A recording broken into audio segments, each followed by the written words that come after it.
শেখ হাসিনাকে যুক্তরাষ্ট্রে আশ্রয় দেওয়ার বিষয়ে যা বললেন মিলার, দেশ ছেড়ে পালিয়ে গেছেন প্রধানমন্ত্রী শেখ হাসিনা। তার সরকারের পতনের প্রেক্ষিতে এখন বিভিন্ন দেশে আশ্রয় খুঁজছেন তিনি। যুক্তরাষ্ট্রে আশ্রয় দেওয়ার বিষয়ে মুখ খুললেন স্টেট ডিপার্টমেন্টের মুখপাত্র ম্যাথিউ মিলার। সোমবার স্টেট ডিপার্টমেন্টের নিয়মিত ব্রিফিংয়ে বাংলাদেশের গণঅভ্যুত্থানে হাসিনার দেশ থেকে পলায়ন ও আশ্রয় প্রসঙ্গে করা এক প্রশ্নের জবাবে এই মন্তব্য করেন মুখপাত্র ম্যাথিউ মিলার। ব্রিফিংয়ে স্টেট ডিপার্টমেন্টের করেসপন্ডেন্ট মুশফিকুল ফজল আনসারি জানতে চান, আপনি জবাবদিহিতার কথা বললেন। শেখ হাসিনা ভারতে পালিয়ে গেছেন। তিনি পশ্চিমের যে কোনো দেশে আশ্রয় নিতে চেষ্টা করছেন। চরম মানবতার বিরুদ্ধে অপরাধের সঙ্গে জড়িত ব্যক্তিকে কি আপনারা যুক্তরাষ্ট্রে আসতে দেবেন? জবাবে মিলার বলেন, এই ধরনের কোনো অনুরোধ আমাদের কাছে আসেনি।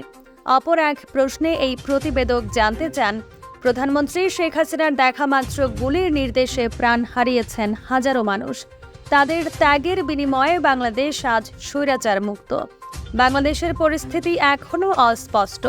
ছাত্র নেতৃবৃন্দ, বিরোধী দল সমূহ এবং আর্মি একটি অন্তর্বর্তীকালীন সরকার গঠনের চেষ্টা করছে।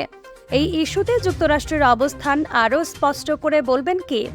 জবাবে মিলার বলেন, এই বিষয় নিয়ে বেশ কিছু কথা বলেছি। প্রথমত, বিগত কয়েক সপ্তাহের সহিংসতায় যারা নিহত এবং আহত হয়েছেন, আমরা অবশ্যই তাদের প্রতি শোক এবং সমবেদনা জানাচ্ছি। সহিংসতা বন্ধ এবং দায়ীদের জবাবদিহিতার আওতায় আনার দিকে এখন আমাদের দৃষ্টি। অন্তর্বর্তীকালীন সরকার গঠনে যাতে গণতান্ত্রিক নীতি, আইনের শাসন এবং বাংলাদেশের জনগণের ইচ্ছার প্রতিফলন হয়। এর আগে শেখ হাসিনার পতনের কথা উল্লেখ করে বাংলাদেশের জনগণের সঙ্গে সংহতি প্রকাশ করে এবং একটি বিবৃতি পাঠ করেন স্টেট ডিপার্টমেন্টের প্রধান মুখপাত্র ম্যাথিউ মিলার।